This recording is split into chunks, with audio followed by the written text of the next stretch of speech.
Purdue wraps up a second straight Big Ten championship with a win at Illinois, earning their 11th Quad 1 victory. Is this the best resume in all of college basketball? You are Locked On College Basketball, part of the Locked On Podcast Network. Your team every day. Hey there, what's up? Welcome into the Locked On College Basketball Podcast, the only daily national college hoop show out there. I'm your host, Isaac Schade. Joining me today is our guy, Leif Thulin. We're breaking down a whole Tuesday night slew of action and getting you ready for Wednesday as well. We want to thank you for making our show your first listen or watch every single day to get your college basketball content. Special shout out to all you everydayers out there. This episode is brought to you by GameTime. Download the GameTime app, create an account, and use code LOCKEDON for $20 off your first purchase. Coming up on the show today, we got to talk about poor Wake Forest, man, continuing to slide. The Mountain West being just wacky. We're going to get ready, as I said, for Wednesday night's action. But first, we want to start with Purdue, man. Number 3 Purdue goes to number 12 Illinois, 77-71 victory. The Illini held a 6-point halftime lead, but Purdue was able to use all that experience to overcome that and win. 28-8 from Zach Edey. Really good shooting day from Fletcher Lawyer and Braden Smith. 29 points combined on 5 of 8 shooting from 3. Leif, let's talk about the Illinois side of this, because for the Illini, this is a golden opportunity at home missed. They could have kept Big Ten title regular season title hopes alive with the win here. They don't get it. I mean, good grief. So what is your thought on the Illinois side of this? I watched that first half and thought to myself, okay, maybe Illinois is better than I've given them credit for, because this weekend I had a conversation of which 4 or 5 seeds scares you the most with some friends, and we mostly talked about Creighton, Illinois, and Auburn. Yeah. And the question was, okay, like which team would you not want to play the most if you're a 1? And obviously it depends matchups, but sure, Illinois was the answer that we came up with at times, because they score 100 points in games without two, like it happens frequently. It's not an everyday occurrence, but they score a lot, and they have bigger bodies, both in terms of their wings. And Hawkins, yes, he's a small ball 5, but he's sure, a big that's talented. They have multiple guards that score. If Damask is off, Shannon can go, and vice versa. And so that was the thought. And then I watched the game play, and I always have had this like reservation when it comes to Illinois. Like, they've played well, even the years with Dosunmu and Kofi. They kind of were known to collapse in late games and struggle at different times in the tournament. Well, this team looks different because they have a sustainable ability to score when it's not just one player, whereas Dosunmu had to score. And then in the second half, I wouldn't say they let it go. I was actually impressed by the resolve to, once the lead was taken by Purdue, to tie it back up and actually take a 2-point lead at 66-64. Yep. But Purdue showed their mettle. Like, that was the bigger storyline to me in the second half, is Zach Edey imposed his will on the game, and he did an excellent job. And then the big shots from Lawyer and Smith were enormous. Those are exactly what we talked about all of last year. Like, we were early to train of Purdue is fraudulent last year because I didn't trust their guards. Well, this year, Fletcher Lawyer has a big game, and every time he has a big game it's been against big teams. He scored 27 against Tennessee, 27 against Arizona, and he scored 16 last night, but none bigger than 3 hit, and then a kind of little floater from about 13 feet going to the left. And then Braden Smith hit 2 daggers off the dribble over taller players. Can you count on that every time? Maybe not, but I don't think that's anything against Illinois. I think that's more of a testament to Purdue's resolve and improving. Like, that showed me a lot about both teams. I think Purdue second half showed that they're a Final Four caliber team, and Elite 8 or Sweet 16 caliber Illinois in the first half, and maybe even the second half too. Yeah, that's good words, Leif. I appreciate you saying that. And that's something I love about Illinois, going back to the earlier part of what you were saying there, is this is a team with 2 superstar offensive players in Terrence Shannon and Marcus Damask. When Terrence Shannon was out, Damask, man, just went bonkers. And I mean that earlier this season. And I was thinking, and Andy and I talked about this on Tuesday show previewing this game, that Illinois was only lost by, I think it was 4 at Purdue, and Terrence Shannon didn't play in that game. So you add him into the equation, you maybe got a home victory against a 1 seed. But it was not a great game for Terrence Shannon. Just 3 of 13 from the field, 0 of 4 from 3, unfortunately for him. But Leif, here's part of the thing that I've started thinking about more with Illinois, we've let them fly under the radar a little bit with their defense because we've been giving so much grief to Kentucky and Alabama about theirs. But Illinois is kind of in that same boat. Well, no more for me, Leif. I want to hold Illinois accountable for their defense because Illinois, along with Kentucky and Alabama, are all top 8 at KenPom in offensive efficiency. But all 3 of these teams are outside the top 90 in defensive efficiency. Leif, that is not going to get it done because the rest of the top 8 in offensive efficiency, Purdue is top 8. They're 2 in offense, 20th in defense. UConn, 3 and 15. Baylor is kind of another outlier where they're 5th in offense, but 74th in defense. But Arizona, 6 and 14. Duke, 7 and 22. I don't like this Illinois team scares me, kind of the conversation you were saying with you and your friends in terms of like, I wouldn't want to face them, but I cannot trust the defense to be a Final Four caliber team. And so that's why I think similar to you, would have them more as a Sweet 16, maybe Elite 8 if the offense can outscore whomever they're playing. But are you with me there on not being able to trust the defense all the way through to Phoenix? Oh, absolutely. And I think that Underwood's a defensively oriented coach, which gives me less pause than some of the others. Like Nate Oates has fully embraced analytics offensively, and that's why they score a lot. Kentucky, Calipari's been good defensively in some years where he's had superstar defenders. He doesn't have that. So I have a little less worry that if the team were to embrace some values of Underwood's defensive character, that they can be good defensively. Because if you look at Io DeSumu's year, they were very good defensively. Right. If you look at some of the other years more recently where they were scoring in a ragtag way, that it was defense that propelled them. So I think that's a strong point because they've shifted their identity. But I do think a lot of the reason that they struggle defensively is that they know they can score. And I think that you could say that about Kentucky too, but it's different. Like Illinois will score and play really good defense in times, then they give up stretches of awful defense. You watch them play FAU at the beginning of that game, looked like it was going to be 20-20 at the beginning of the season. And then all of a sudden it's 93-84. And so I think it has to do with the ability to have surges offensively, and it's focus related.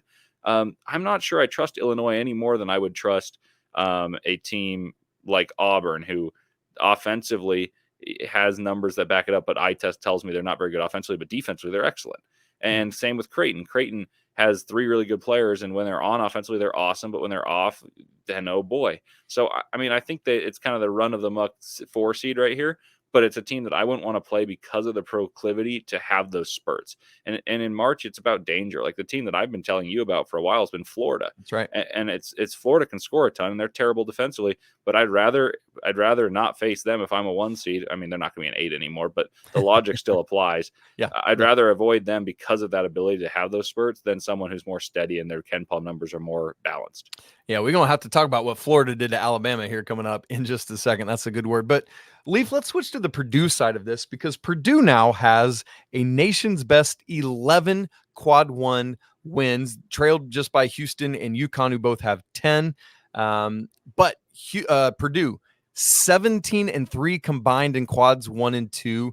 UConn has 15 combined, Houston 14 combined. Purdue only has 3 quad 4 games total, whereas Houston and UConn have 7 and 9 respectively. CBS's Gary Parrish pointed out on Tuesday night after the games that Purdue now has 9 wins over teams ranked in the top 25 of the net. UConn and Houston combined have 8. And so as I look at this, for me, I've continued to keep Purdue number 1.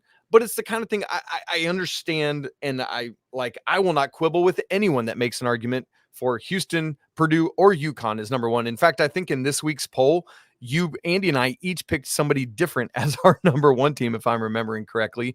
And so I hear all of that, and I'm great with it. But for me, Purdue has the best resume, and I know we're nitpicking here at the top of the sport, but that's what we got to do when it comes to the number 1 overall seed.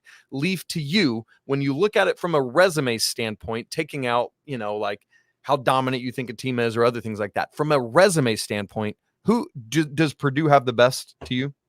Yeah, I think Purdue's had the best resume since Maui, and I think it's very difficult for them to lose the best resume because they won Maui and they beat teams. And at the time, Tennessee wasn't rated as highly as they are now. That only strengthens it. So they beat Tennessee. They beat Marquette. They beat Gonzaga, who's, surging back up again. But that one's less important to my point.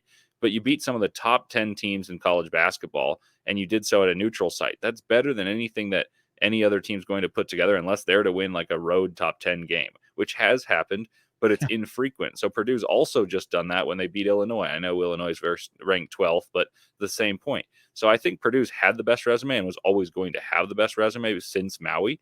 My rationale for picking UConn number 1 has more to do with that. I think they have fewer holes to exploit on their basketball team. So that's just a stylistic preference. But if we're basing this off of a resume like bracketology, my analysis would be completely different. I agree with you that the best team in terms of what they've done so far, but not stylistically, just resume wins, amount of how much they win by, Purdue's hands down the number 1 overall seed, in my opinion. Good stuff there. Now, Leif, you talked just a second ago about Florida, how much you love them. They crushed Alabama on Tuesday night. We talked about that Bama defense. Well, it came back to bite them yet again. Consequently, Tennessee can outright wrap up the SEC coming up tonight. But we got to talk about this Florida-Alabama game, along with Wake Forest slipping maybe all the way off the bubble. All that coming up in just a second. Right after I tell you this episode is brought to you by GameTime. Next week are the major conference tournaments. I'm going to be in person at the Big 12 tournament. Would love to see you there. Maybe you are worried about finding last-minute tickets for your team's games or that there won't be any good deals. Well, good news. You're in luck with GameTime, the only ticketing app that gives you complete peace of mind with your purchase. Killer last-minute deals, all-in prices, and views from your seat. With all that, GameTime's got you covered. So check out exclusive flash deals and sponsored deals on tickets for basketball, baseball, concerts, comedy, theater, and more. And the Game Time guarantee means that you'll always get the best price. If you find tickets in the same section and row for less, Game Time will credit you 110% of the difference. So take the guesswork out of buying tickets with Game Time, where you can buy tickets in seconds with just 2 taps. Download the Game Time app, create an account, and use code LOCKEDON for $20 off your first purchase. Again, that's $20 off your first purchase at Game Time with code LOCKEDON. Terms apply. Download Game Time today. Last minute tickets, lowest prices guaranteed. Moving over to the SEC on Tuesday night, Florida rebounded in a major way after not being able to hold on to that lead at South Carolina on Saturday, crushing number 16 Alabama 105-87. Leif, the Gators scored 61 points in the second half after already holding a 9-point halftime lead. This is bonkers. It's insane. You already talked about the Gators offense and how much you liked them, but I think this is also a continued indictment on that Alabama defense and what we had talked about previously. Yeah, I mean, one of the things that I like about Florida is that they have so many sources of offense. Yeah, that's a good way to put it. And as for Alabama, I think it spins both ways. They have a lot of sources to score, but they haven't found any way to stop defensively. Like Kentucky, we talked last week, you and I talked about how they're similar. Yep. And Kentucky and Alabama are being regarded differently because Alabama has been a 3 seed in bracketology forever, and Kentucky's kind of had this ebb and flow of their season. But Kentucky's found games where they've been able to get stops. They stopped Auburn to the tune of scoring under 60 points. Alabama's lowest scoring output defensively that they'd had in a while is 64 against Vandy, but that's Vandy. And then they beat Auburn 81-65, and that was in a crazy raucous arena. And if you exclude those, there's more in the 90s than there are in the 60s in the past and since SEC play. Yeah. And there's a couple in the 100s. So I don't know. Oh, and excuse me, that was Florida. So Alabama's. I was going to say I don't think they stopped Auburn that much, but the point remains that the average is ridiculous. But they haven't found games that have stopped an opponent, and sometimes you can find gimmicky ways to do so. They haven't been able to game plan. That concerns me more because you can score, but if you miss shots, you got to find ways to get stops, and they haven't done so. Florida, they can score. They have 4 guards that score. They're the number 1 rebounding team in the nation. I'm all in. I texted Isaac and Andy that I wanted them in our poll, and I kept putting them there even before the resume really dictated it, just because my eyes were telling me they're good. I think they're a 5 seed that's going to be a 7, and some 2 is going to have a nightmare. Oh, man, that's a good word. And I would not want to be that 2 seed, but somebody's going to have to be. As for this game itself, 4 different Gators score 19 or more points. I mean, it's just insane stuff. Alex Condon with 10 off the bench as well to put 5 Gators in double digits. Florida goes 40 of 46 Leif from the free throw line. That is insane. And as you said, this was a game. There's been some years under Nate Oates where, because they have this big variability of outcomes with their 3-point shooting, the defense has to be there for the nights when the threes aren't falling. The problem on this night was they only made 5 out of 23 of those threes, and the defense isn't good enough to back that up. Now, Mark Sears, massive game from him, 33 points, 10 of 20 from the field, 4 of 6 from 3, and 9 of 9 from the free throw line. Great stuff there from one of the finalists for the Bob Cousy Award. You love to see it. But Andy, Leif, I'm so sorry. Here's what this means now is that Tennessee, who plays South Carolina tonight, can clinch the SEC outright if they win, because Bama falls now 2 games back. South Carolina's 1 game back, but obviously would fall 2 back with that loss. So Florida, great stuff for them. You love to see it. We'll keep our eyes on how that bracketology continues projecting from them. Let's move on to the ACC and a bubble game where, dude, Wake Forest is doing themselves precisely 0 favors. Leif, I just do not get it. Unfortunately for Wake, they lose at home to Georgia Tech 70-69. The Yellow Jackets started this game on a 14-0 run, continued to hold that 14-point lead at the half. And this is almost more devastating for Wake, where they work themselves back into this game methodically throughout the second half, take their first lead of the game by 1 point on a Hunter Salas jumper with 18 seconds left. And then, of course, what happens? Georgia Tech, out of timeouts, comes down, slips, tie ball. So we have a blob play, a baseline out of bounds play for Georgia Tech. 3 seconds on the clock. Bayandongo, their great freshman big, lofts this little rainmaker as he's falling out of bounds on the baseline. It falls in true. There's 0.4 of a second left. Wake can't do anything. And now we have serious concerns for this team about making the NCAA tournament. Leif, it's been since beating Duke, they have now lost 3 games in a row at Notre Dame, at Virginia Tech, and now home to Georgia Tech. What do you make of the Demon Deacons? I think they need to really perform well in the ACC tournament to make the tournament, because, and I'm not saying you have to win, but if your bracket comes out with one of Duke or Carolina on the opposite side, you have to beat them, because now you've lost 3 straight games after beating Duke, and you were a 10 seed probably. You're probably within the like not even in the first 4 out for last 4 in conversation. Now I think it's generous that you are there. I think there are teams that have far more deserving resumes, and you probably were in a similar boat, just had a big win against Duke, and now you've lost 3 games to teams that aren't good. It's not like you lost to North Carolina, Virginia, and maybe a Syracuse after beating Duke. That would be more understandable. It would still not look good, but it's not been good. So I think they're out unless they really make a deep ACC run. I think it might be semifinals and with an upset against a notable team, and otherwise you're out. And it's terrible because Salas has been spectacular. This team's got talent and they can really score, but they've just been inconsistent when it matters most.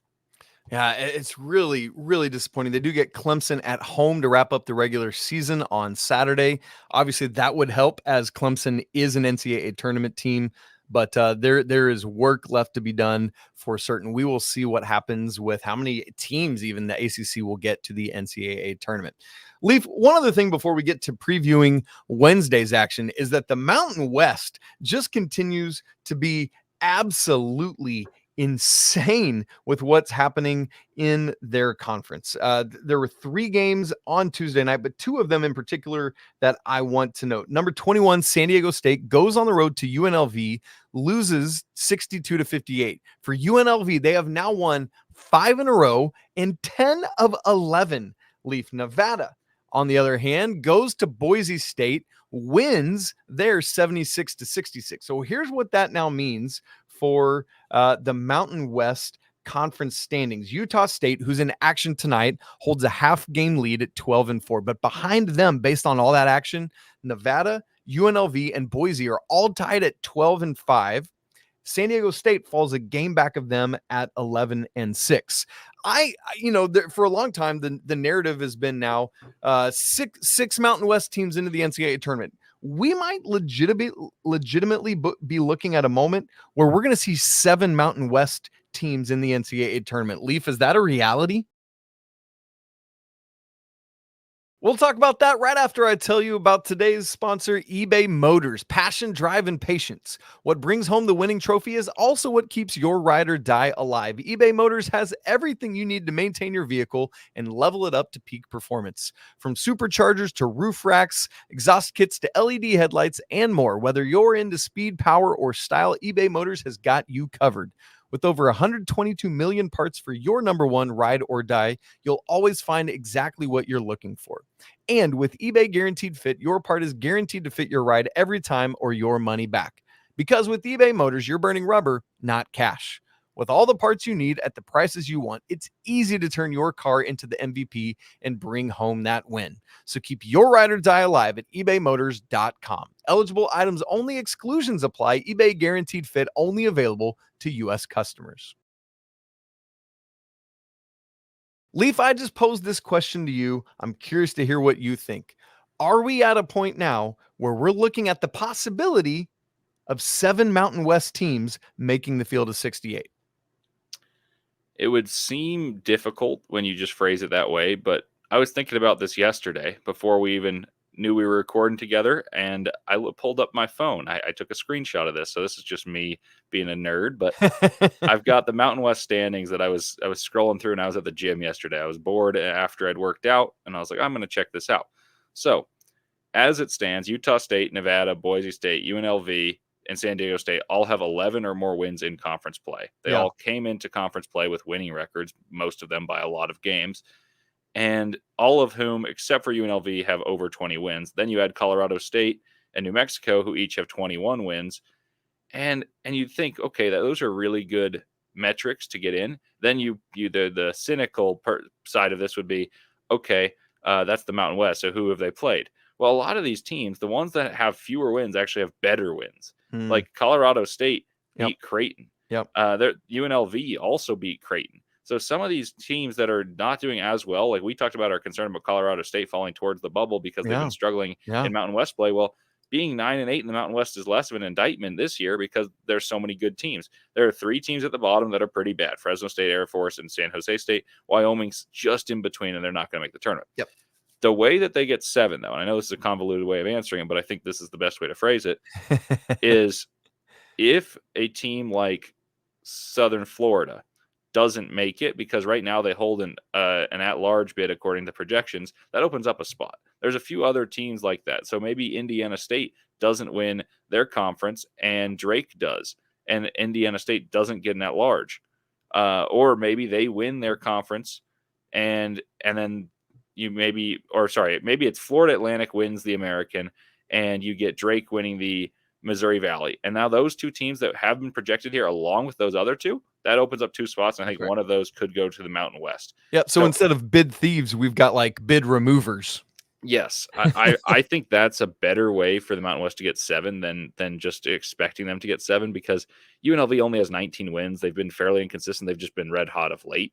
So I don't know, because there's so many good teams in this. It's not like you can say, oh, one team here needs to win, make a deep run in the Mountain West, because that knocks off other teams in the Mountain West. Now it's a question of whose wins are better, because I don't think they care as much about what your standings are, because until you're at the very top, the 2 through 7 is pretty close in this. So I think it's whose wins are valued more, unless one team were to make a significant run. So I think they need to be rooting for specific teams to get 7 in. But if the Mountain West gets 7, that would be unbelievable. I would be so thrilled for it.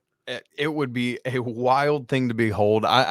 This might be my favorite bubble storyline heading into the next week and a half as we get towards Selection Sunday. So we'll see what happens with all of that. I love when we get to this point of talking bid thieves and how that shrinks the bubble and all that. It's super fun. All right, Leif, let's turn our attention to Wednesday night. We've got 3 ranked on ranked games, which is great slate to be able to have midweek in our last week of the regular season. I've already mentioned this one, but we got number 4 Tennessee at 17 South Carolina. That's 7 Eastern tonight, ESPN2. FanDuel has it Vols -5.5, as we already mentioned. If Tennessee wins, they clinch the outright SEC regular season title. Number 2, UConn at number 8 Marquette, 8:30 Eastern on FS1. UConn -5.5. Obviously, no Tyler Kolek for Marquette. That's already been announced. Can Marquette win this thing at home? That would be massive. Tyler Kolek-less. And then the third one is number 20 BYU at number 6 Iowa State, 9 Eastern on ESPN2. So that'll follow that SEC game. And another huge chance for BYU to pick up a big one. Talking about teams that have variability with their three-point shooting, BYU is another one of them. Leif, out of these 3 games, what intrigues you the most? Well, I think the SEC matchup intrigues me the most just because Kolek is out for Marquette. So should they get the win, that's awesome. But I just don't think the matchup is as appealing, 1, and 2. I don't think it's as impactful for what takeaways I can take away. Like Marquette wins against UConn or UConn wins against a shorthanded Marquette. It takes away some storyline appeal. Yeah. But the SEC one's interesting because I think all year Tennessee's been the best team in the SEC, but they've kind of come from behind to have this chance to win it outright. And then you look at South Carolina, who was slated to be terrible, and now they're on the 6th line right now and has a chance to compete for a share of the SEC title. So that's an enthralling story. In a weird way, these two teams are kind of juxtaposed against one another because Lamont Paris has come in and slowed down the troops playing extremely slowly. Rick Barnes never played super slowly, but he kind of grinds you to a halt with their defense. And now Rick Barnes is sporting an offense that scores at will. So I'm curious to see how Tennessee does, and not to mention South Carolina came into Knoxville and beat Tennessee earlier in the year. So that's the game I have my eyes on. But I'm very intrigued by all of them because these all matter. Like you can watch 100%. these games and you see, wait a minute, that team doesn't look like they're playing well. That team's really hot. Like that type of stuff really matters. And if you bring momentum into March, a lot of things can happen. Yeah. And Leif, we talked about if Tennessee wins this game, they clinched the outright SEC regular season. But let's look at the other side of it. If South Carolina wins, these two teams are tied atop the SEC at 13-3, or excuse me, at 13-4. Meanwhile, Auburn, Alabama, and Kentucky are just one game back in the loss column. And so, man, South Carolina win continues to muddy up this SEC picture. So that's a lot of fun. Meanwhile, I'm really intrigued by the Big 12 side of this. Obviously, as you said, there is a lot of intrigue at play. Like just the matchup itself, the Big East game with UConn at Marquette is fun, but with no Tyler Kolek, I know UConn's on the road, but I really expect them to go take care of business here. But with the BYU at Iowa State game, BYU could really use another signature win to help just give themselves some better seeding in the NCAA tournament. They're not really in contention at all for a Big 12 championship, but Iowa State is still, just one game back of Houston for the Big 12 lead. They could really, really need to get this home win to keep tabs and to wrap up that 2 seed there in the Big 12 ahead of Baylor, along with Texas Tech and Kansas, who are further back. So really a golden opportunity for the Cyclones to put a stamp, an exclamation point towards the end of the regular season here. Leif, we got 2 other ranked games. Talking about 2 teams we just mentioned. Houston is at UCF, 7 Eastern on ESPN Plus.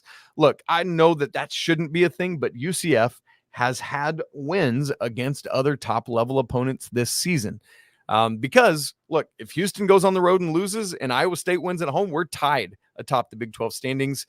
Elsewhere, Vandy goes to Kentucky. Again, shouldn't be a thing, but neither should have Arkansas at Kentucky this weekend, and that was very much a thing. Can Kentucky dial in on defense and make things happen? Do you foresee either of these games having anything of note tonight? I don't think so, just because Houston is so good defensively that they can keep themselves in any game and pretty much stymie any opponent's efforts. And UCF is not a very good offensive team, so that just seems like a difficult one. Yeah. Obviously could happen.